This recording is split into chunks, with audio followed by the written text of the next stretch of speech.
So today we're going to start looking at tax evasion. So up to now we've looked at different forms of taxes, different taxes that exist in Ireland, some of the patterns of recent tax revenue in Ireland, and you'll have noted the first Exchequer returns of 2012 were released yesterday.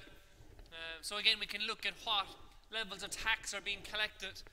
Given just 1 month of data, we can't read a whole pile into it, just having the input for January, but it does show a strong rise in income tax receipts, primarily related to the introduction of the universal social charge in budget 2010, and also perhaps surprisingly a year-on-year rise in VAT receipts. That although there was a budget announcement for a 2% increase in VAT before Christmas, that didn't come into effect until the 1st of January. So the VAT receipts that were in yesterday's Exchequer return were VAT for sales in November and December, and that was 3% up on the same period 12 months ago. So it does show a rise in activity, a rise in retail sales. One reason for that, of course, may be the weather. In December 2010, there was fairly severe cold weather that restricted movement, restricted transport, restricted access, and would have slowed retail sales down for, I'd say, maybe a week or 10 days in December. So that did pick up in 2011, and the other taxes showed a relatively similar performance. There was some, I suppose, movement in corporation tax, but that just seemed to be about companies not getting taxed in on time rather than extra revenue being collected. There was 250 million due to be collected in December, but that was held over until January. So there was apparently a big boost in corporation tax revenue, but rather than being additional or new revenue, it was just delayed revenue from December. If you look at the Exchequer account and look at it from a non-tax side, on the expenditure side, we do see expenditure maybe beginning to moderate and perhaps decline in some areas. So perhaps this year the gap between government revenue and government expenditure, particularly on the current side, might begin to decline. One area that might be of concern is the whole issue of tax evasion, the non-payment of taxes. So two of the most common forms of public deception are transfer fraud, which clearly has dominated much of the media discussion for the last number of days, and tax evasion, both of which are related to the so-called black economy. So in transfer fraud, the Irish government, between the Department of Social Welfare and other departments, issues about 24 billion in cash. Government transfers 24 billion in cash right across the economy. So this is a huge expenditure item. It's perhaps the largest expenditure item of the government. And one area of frequent concern would be fraud amongst this budget. How much of that money is being fraudulently collected by those who aren't entitled to it? So this week we got a whole rigmarole about Magda in some Donegal town. Seems to be blown out of all proportion. We got on the front page of the Independent, I think, on Wednesday and dominated the news cycle then over the next couple of days. This Polish girl who made various claims about Hawaiian massages and the town she was living in, based on some story that appeared in a Polish newspaper. Of course, when an actual translation of the story was done, it turned out to be completely different. She was trying to open a Hawaiian massage business, and she said other people considered the town she was living in a certain expletive, and she didn't consider it so.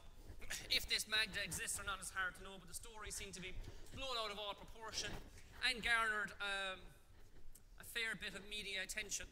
I was listening in particular to one councillor from Monaghan who appeared on George Hook's show on Thursday or Wednesday, I'm not quite sure, but he definitely had very strong views about the claiming of social welfare entitlements by non-Irish nationals. Views which I'm not sure should have been broadcast on the radio, but such is life, he did get a lot of attention for it. What we're going to focus on is the tax evasion side, the non-payment of taxes. So as we saw, almost all economic activity is liable or subject to some form of tax. Whether it's earning money, getting money, spending money, having money.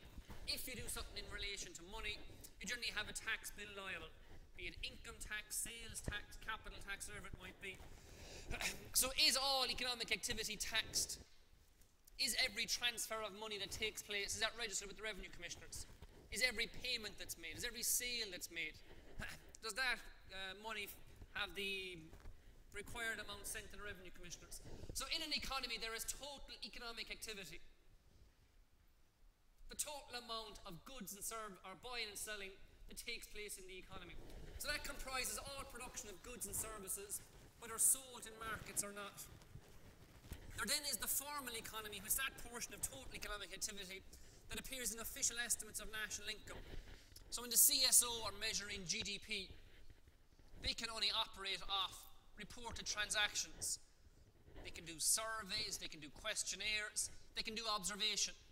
And they can look at household consumption behaviour, government expenditure, firm investment, level of exports, level of imports coming into the country. And from that then they can get an indication of what gross domestic product is. What is the total value of goods and services produced in the economy? And in the formal economy, it's those sold in a market setting. There's huge amounts of production that takes place in non-market settings. Within the home, there's a situation where the activity and production that takes place there, be it in terms of homemaking, cooking meals, looking after gardens, the greater majority of that will be counted as non-market. Yet goods and services are produced. If a household hires in a gardener to do the exact same job that was done by somebody voluntarily the week before, suddenly GDP rises. But is there more economic activity? The grass was being cut last week by someone voluntarily. The grass is being cut this week by someone who gets paid. We are no better off in terms of services, but GDP has increased because there is a flow of money. Similar, taking in somebody to undertake housework. If it's non-paid, done within a relationship, etc., the work wouldn't count in the measure of GDP. But if somebody is hired in for home help, etc., it would count. So the total amount of economic activity and the formal economy are somewhat different. The formal economy measures what happens in a market setting. Total economic activity measures everything. Then we have the shadow economy, which does take place in a market setting, but is excluded from official measurement processes. So cash transactions, the black economy, the informal economy, the underground economy, whatever you want to call it, is that part of total economic activity that takes place in a market setting but is excluded from official measurement process. So the CSO can't see it. It doesn't appear in any official statistics. It doesn't come up in their survey data, it doesn't come up in their observations, it doesn't come up in the returns they make. So these items should be recorded as part of national income, but they remain hidden from the authorities. So this is probably income, or perhaps income people are earning, that goes unreported. So you have a measure of national income based on what the CSO tell you, and then how much is happening that they can't tell you. This has sort of important implications in the ongoing Eurozone debt crisis. One of the key metrics that's used over and over again is the debt to GDP ratio. How much debt does a country have relative to its national income? So in Ireland we're accumulating huge public debt. The debt to GDP ratio is in relation to the public debt, how much government debt is out there. So at the end of 2011, Ireland's government debt was 107% of GDP. Just 4 years ago it was 25%. It has gone from 25% to 107% in just 4 years, and is set to increase over the next number of years, with suggestions it will peak or max out at 118% of GDP in 2013, and then decline thereafter. Primarily declining because it's hoped growth will return rather than the debt being repaid. If you watched Prime Time last night, you'll see a lot of suggestions that one of the Eurozone debt rules, this so-called debt break, would force Ireland to repay billions and billions, as the phrase was, of debt. It's unlikely to be the case. Our debt ratio will fall because GDP will rise. When it comes to economies and debt, it's hard to say what is too high a level of debt. At present, clearly are there concerns about the sustainability of Irish debt, at 107% rising up to 118%. In Japan, their debt ratio is 220%. They have twice as much debt in relative terms as Ireland, but they don't have a debt crisis, primarily because they owe the money to themselves. The Japanese government has borrowed off Japanese people.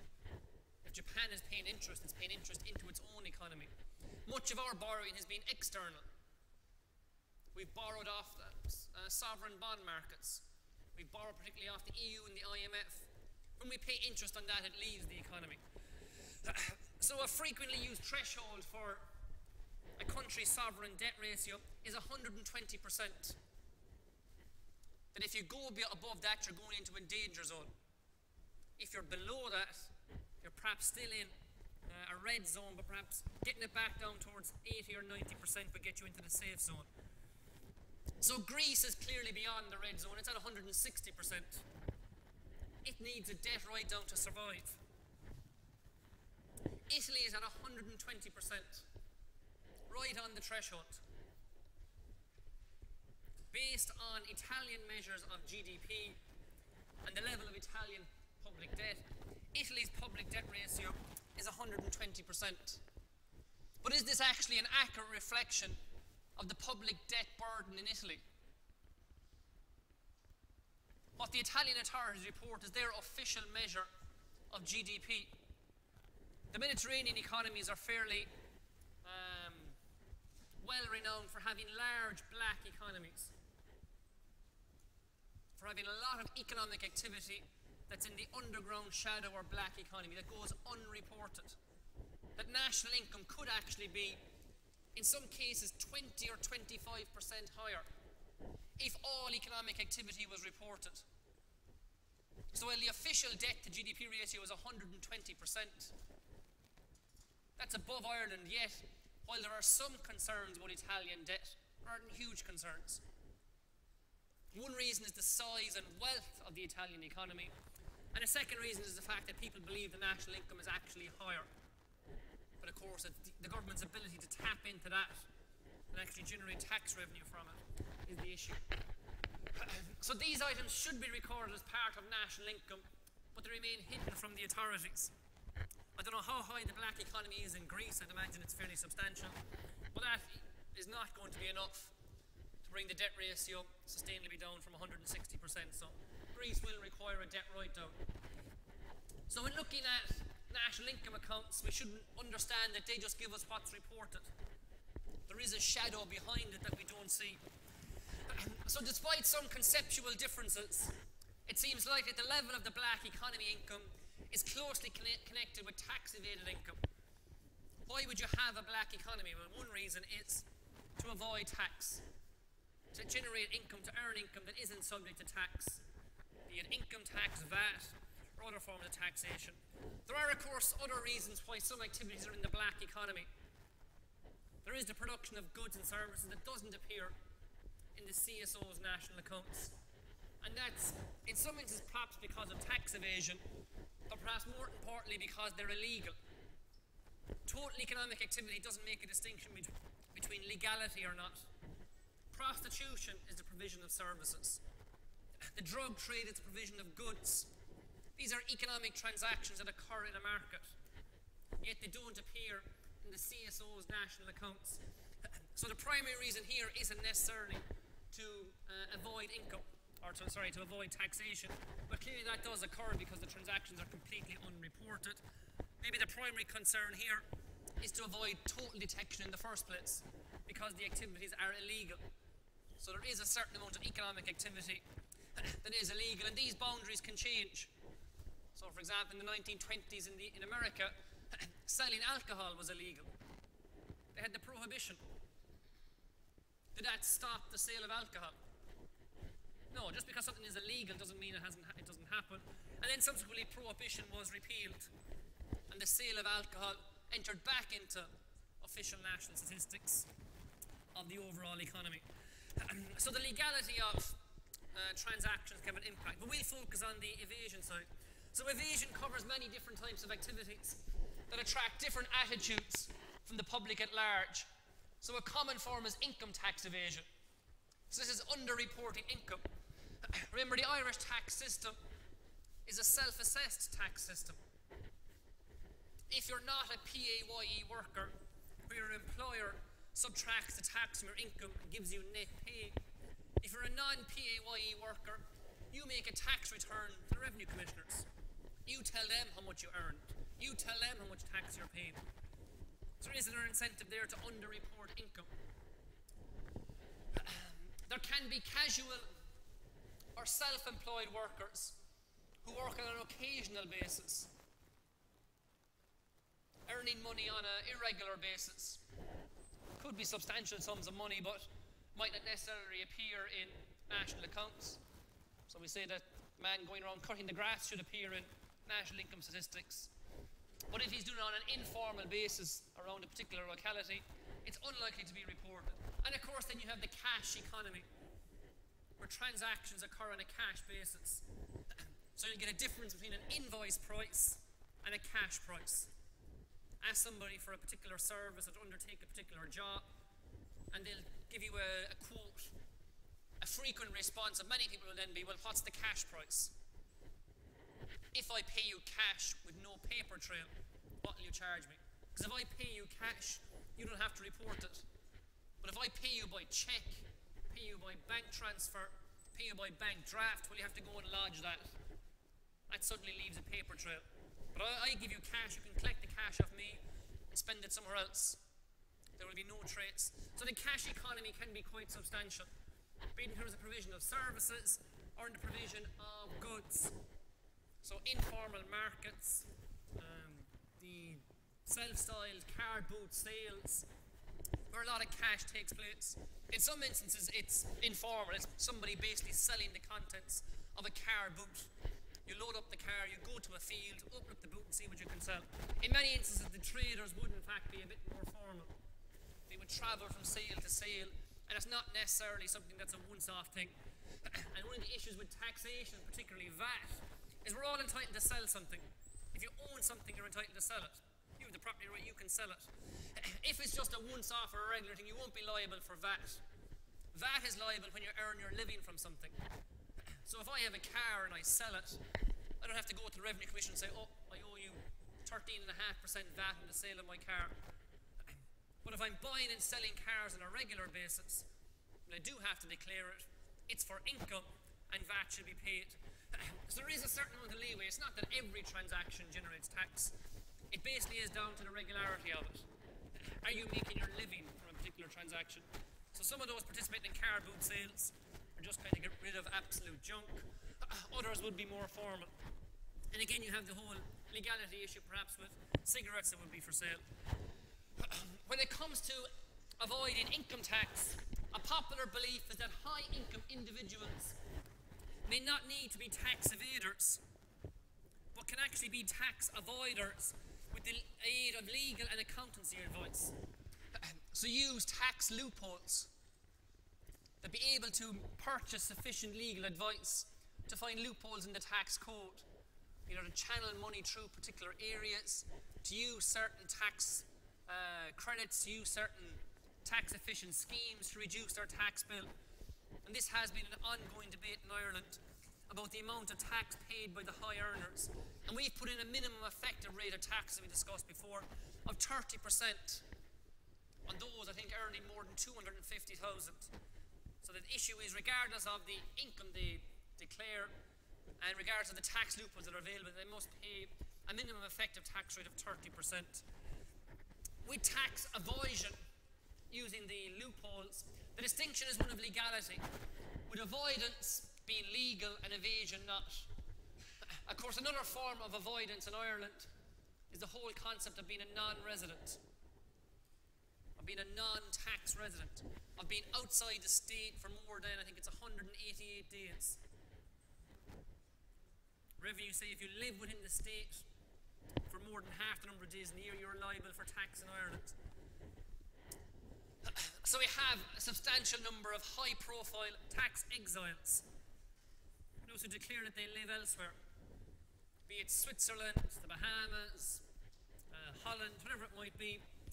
Different forms of tax exiles, from the likes of J.P. McManus, Dennis O'Brien, to the earnings of U2, all of which are now declared to be offshore and not subject to Irish tax law. So in following the tax evading pact, in undertaking the illegal activity of tax evasion rather than the legal activity of tax avoidance, the individual confronts an uncertain situation in that what has been done is illegal and if detected will involve some form of punishment.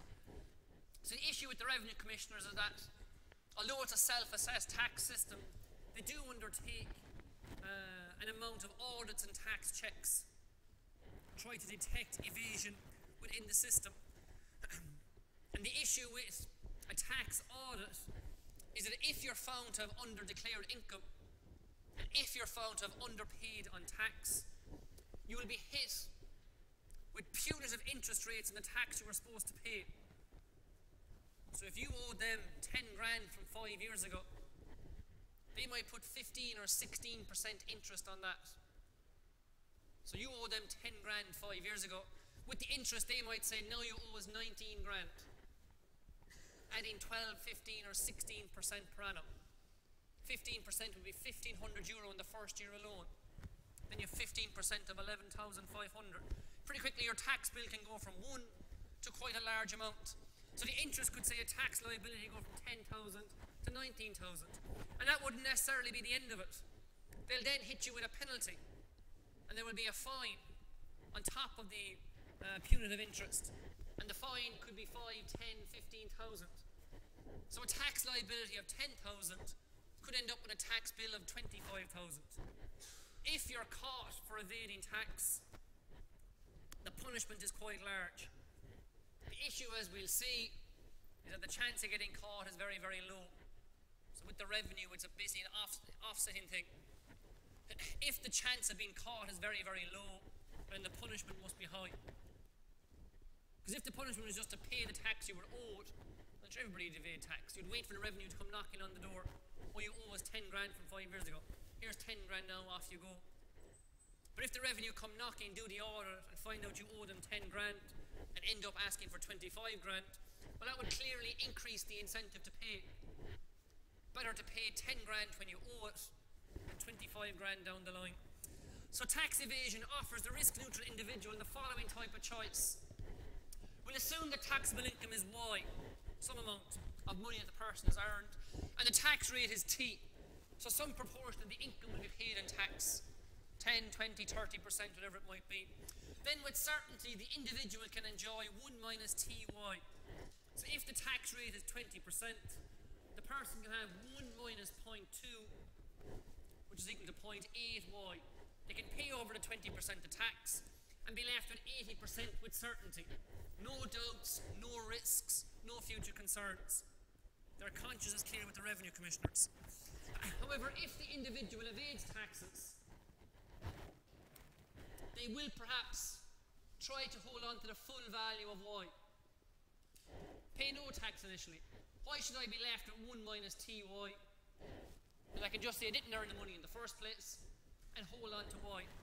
If the individual evades, then we'll further assume that there's some probability P that they will get caught and face a fine or punishment whose money value is F, which would include the punitive interest. So there's some chance of getting caught and having to incur a fine. The issue with tax evasion is that it now has an uncertain outcome. If you pay your tax correctly, the outcome is known. This is what they get you keep. That's your post-tax income. If you engage in tax evasion, there is 2 possible outcomes. One, there's a certain probability you'll be caught. 5, 10, 15%, whatever it might be. The revenue will come to do an audit, go through your accounts, see that your income was Y, and levy a fine on you of F. So there's a certain probability that you'll be left with Y minus F, which we can fairly easily assume will be less than the income you would had if you paid your tax. However, there is also a chance you won't get caught. So whatever chance there is of being caught, there is then the equivalent 1 minus P chance of not getting caught. 10% chance of getting caught, 90% chance of getting away with it. If you get away with it, you're left with the full income Y, which will be greater than the post-tax income up here. So the person faces a trade-off. Do I take this income with certainty, or look at what's happening here and face 2 outcomes, not knowing what the actual outcome will be?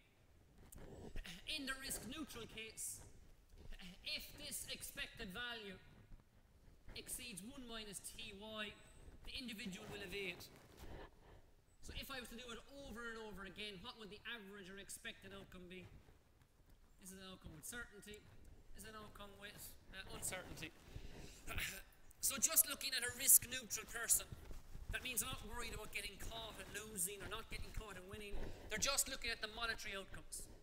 They're not risk-averse or risk-preferring. They're just risk-neutral.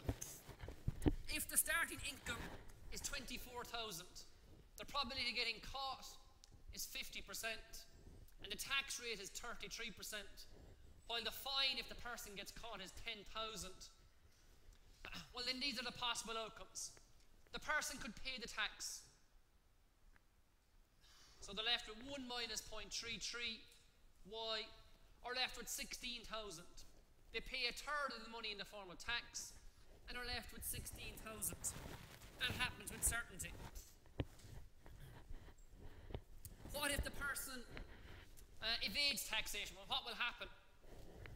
Well, that should be a lowercase p there. So you have a 50% chance of getting caught and incurring the fine of €10,000. So 24 minus 10 is 14. Or you have a 50% chance of getting away with it and holding on to the full 24,000. What will happen if this was repeated over and over again? Well, half the time you get to 24, half the time you'd end up with 14. So that's 7 and 12. That should be 19,000. The gap is a bit bigger. So 19,000 is the expected value of the tax evasion strategy. And the individual can be expected to evade. Well, why is that? If they declare their income and pay the tax, they have 16,000. If they don't declare the income, on average, they'll be left with 19,000. 19,000 isn't an outcome that will happen. The person will never have 19,000. They'll either have 14 or 24. What 19 gives us is the average.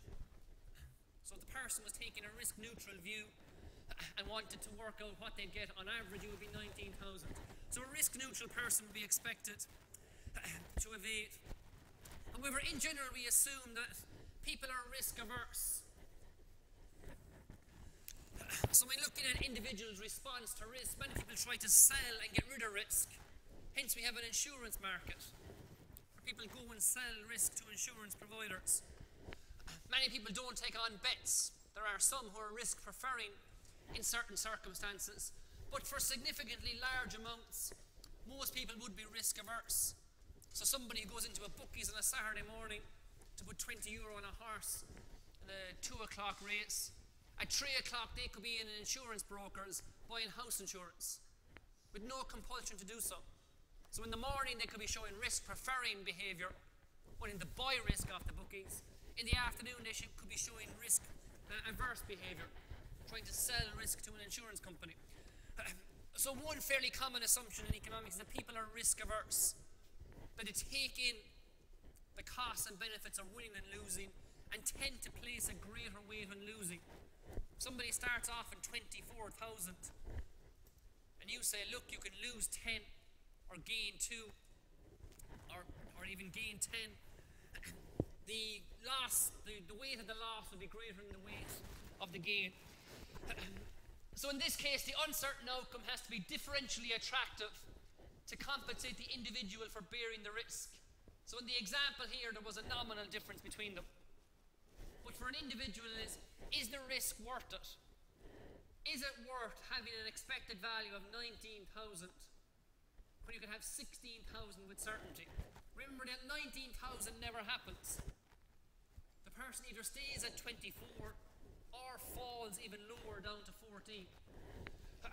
So once risk aversion is included, the relevant calculation is utility based rather than just based on the value.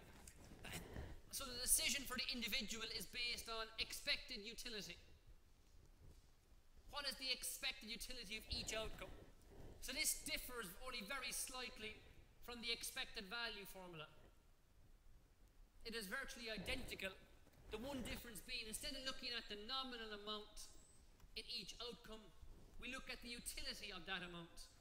So it's U times the utility of the remaining income after paying a fine, or it's the utility of the total level of income you don't pay any tax at all. So it's expected utility. How much utility does the individual get from each outcome? So we look at a particular situation. So we'll draw a graph that reflects this and hold the notation the same. So in this instance, we're drawing a graph, and we have utility on the vertical axis and Y, or income, on the horizontal axis. So what does our assumption of risk aversion imply? What are we looking at in terms of the individual? Well, an individual's utility function, draw the same thing again. When we say they are risk averse, is what's called concave. And that simply means it increases, but at a decreasing rate. So how can we draw that? Well, it's rising, rising, rising, but the slope is getting flatter and flatter. So this would be the utility function of somebody who is risk averse. It's highly exaggerated in this instance here, but that's what it would reflect. So we'll say that is UY we're dealing with this stage. Utility of income. So that shows us the utility level a person would have at different levels of income. So as income rises initially, utility rises quite fast. But then diminishing marginal returns set in, and the increases in utility get smaller and smaller. So if somebody goes from an income of 0 to 10 grand, the utility would jump quite high. They have the ability to meet basic needs and wants. As their income jumps from 10 to 20 to 30 grand, the utility would rise. But if their income increases from 100 to 110, is that going to have a significant impact on the utility? If you take somebody with no income and move them from 0 to 10,000, and then take somebody on 100,000 and move them to 110,000, in both cases the nominal increase is the same. In both cases the number value is 10,000, but the utility impact will be far greater at lower levels of income. So this is why we assume that the utility function has this concave shape, and the slope is decreasing, that diminishing returns set in. So we look at the different income levels we're concerned with. So we have income level Y, our starting level of income, which will put out towards the right.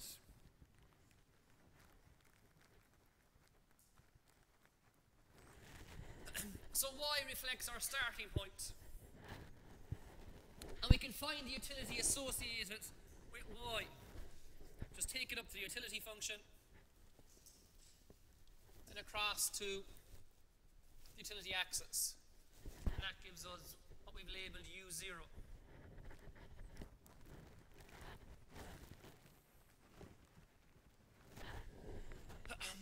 So this is the starting point. So the first option the person faces is clearly to declare this full level of income Y and pay tax on it. Pay whatever tax is due, have their gross pay Y, but be left with some form of net pay, which is 1 minus TY.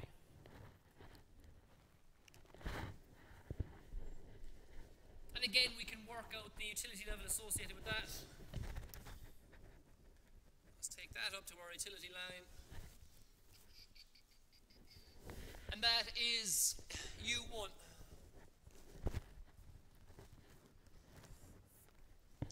So if the person declares their income, they're left at 1 minus TY. The second strategy for the person to follow is clearly to go for the evasion strategy, not to declare their income at all. To say, look, I want Y. Why should I give over this amount here in the form of taxation? That's my money. I'm holding on to it. Of course, the issue with this strategy is that there is a chance you will be caught. And not only will you be liable for the original tax due, you will be levied with interest and a substantial fine.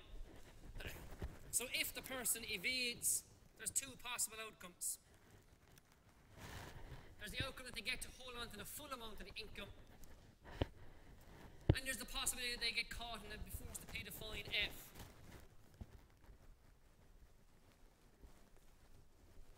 With associated utility level U2.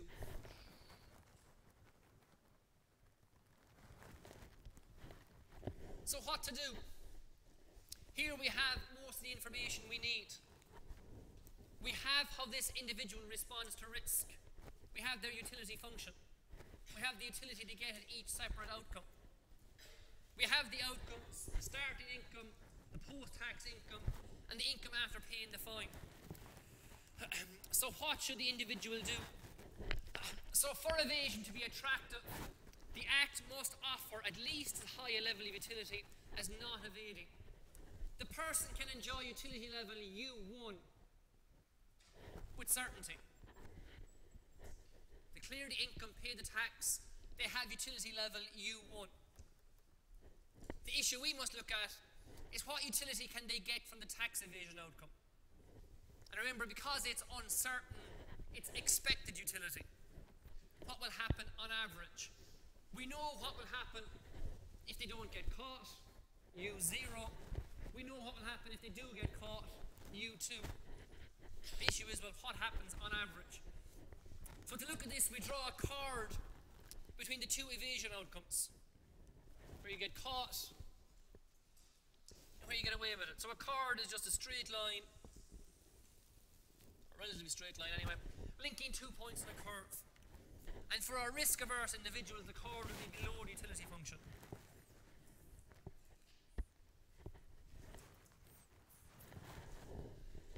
So what does this chord represent? Well, the points in this chord represent probabilities. If there's a 100% chance of getting away with it, if there isn't the revenue commissioners, if there's nobody going around doing audits, you have a 100% chance of ending up at the top outcome there. You will not get caught. If the revenue commissioners are 100% efficient and everybody is audited, there is a 100% chance you'll end up at this outcome here. So they are the two extremes. What the card gives you is sort of the probability weighted average of the two extreme outcomes. If there was a 50% chance of getting caught, evasion would be exactly at the midpoint. If there was a 75% chance of getting away with it, evasion would be up towards the top outcome. So the position on the card reflects the probability of getting caught. So how efficient are the revenue commissioners? So we can now essentially work out how likely the person feels it is that they'll get away with it. How low must the probability of detection be for this person to engage in tax evasion? We know that the person can have U1 with certainty. Evasion must at least offer that for this risk-averse person. If it doesn't offer that, the person won't evade. So we can extend this level of utility out to our card.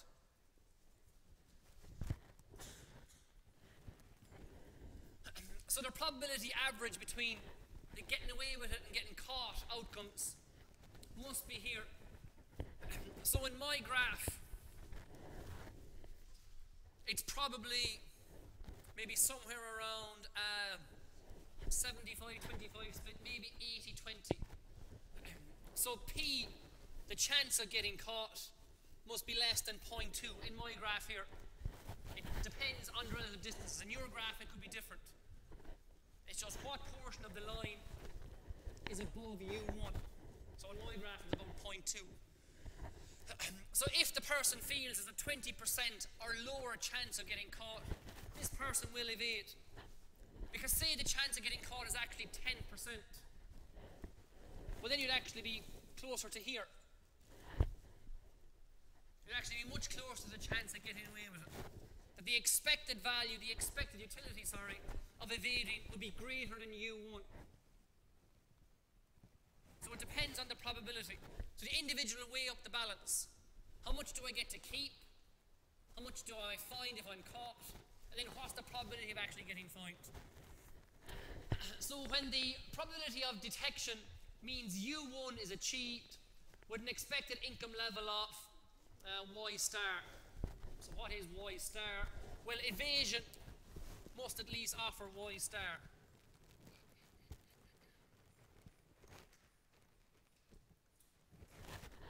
What is Y star? Y star is essentially compensation for taking on the risk.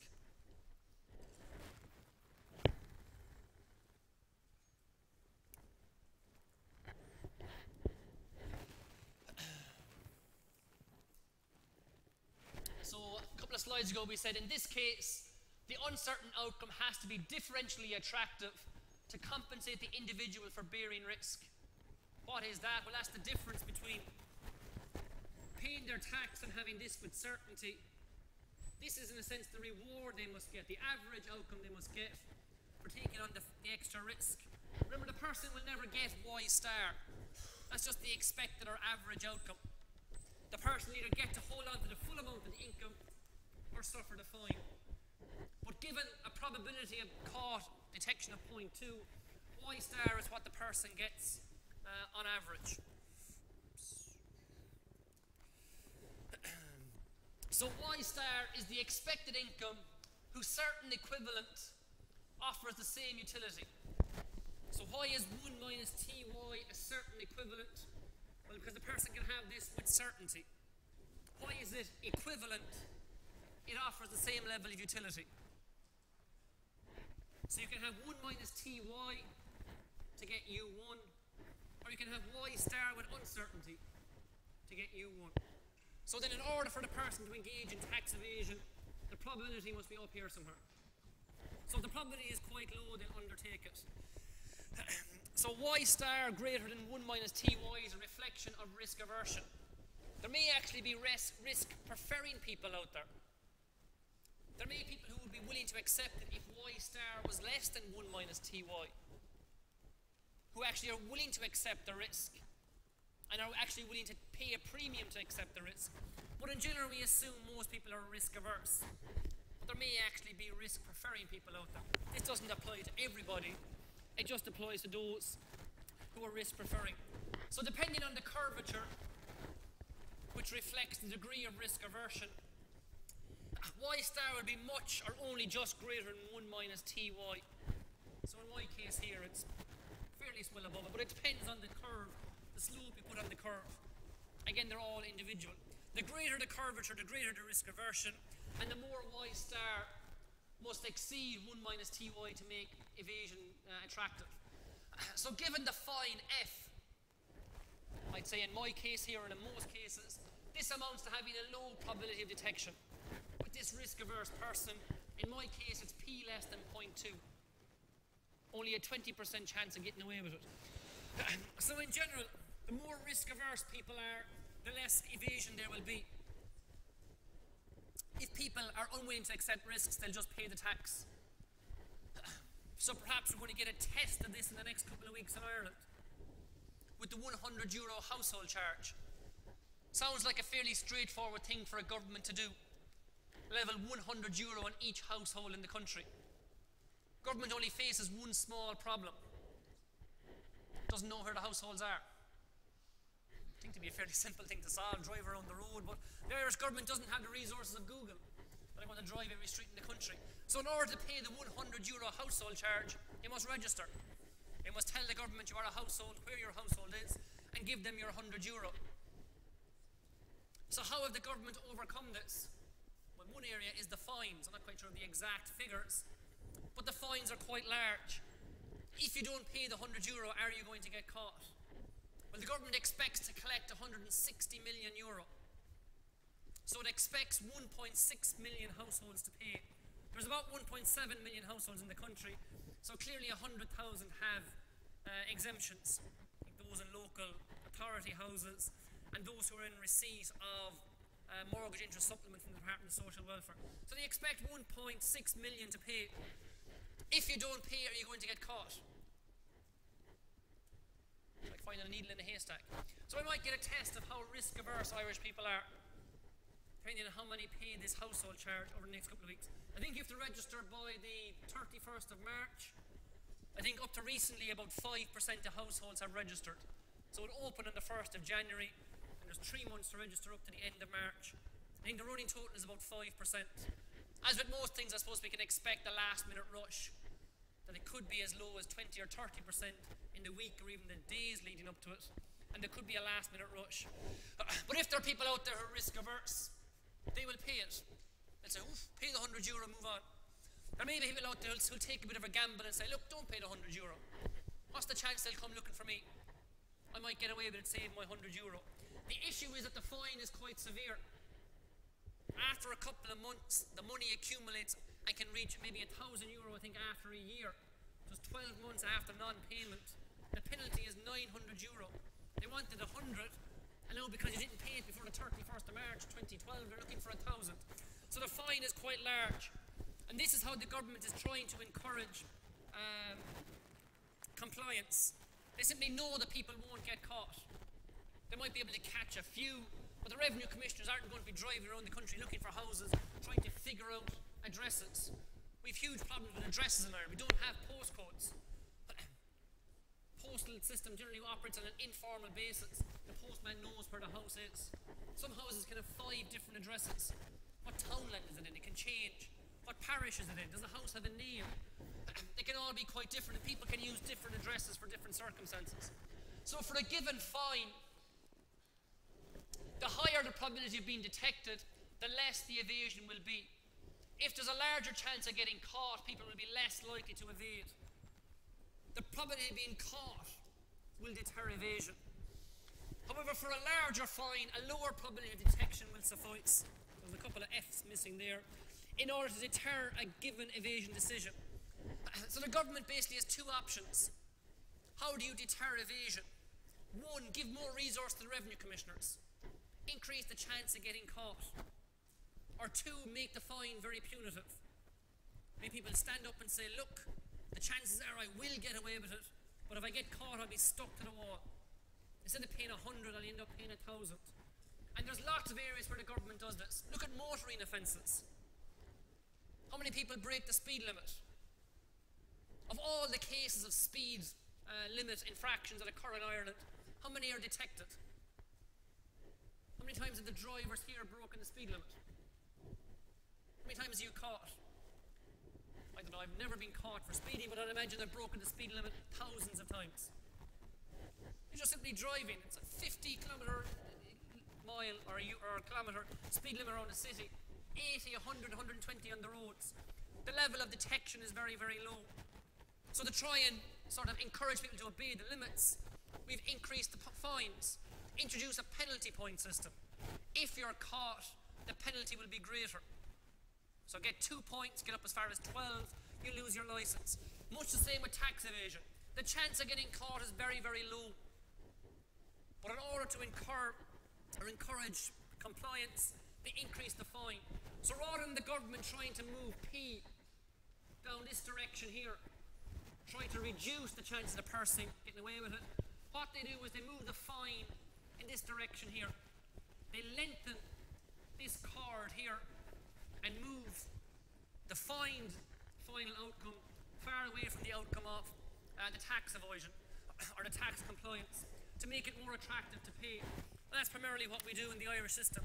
Revenue commissioners have 300 or 400 staff, with 4.5 million living in the country.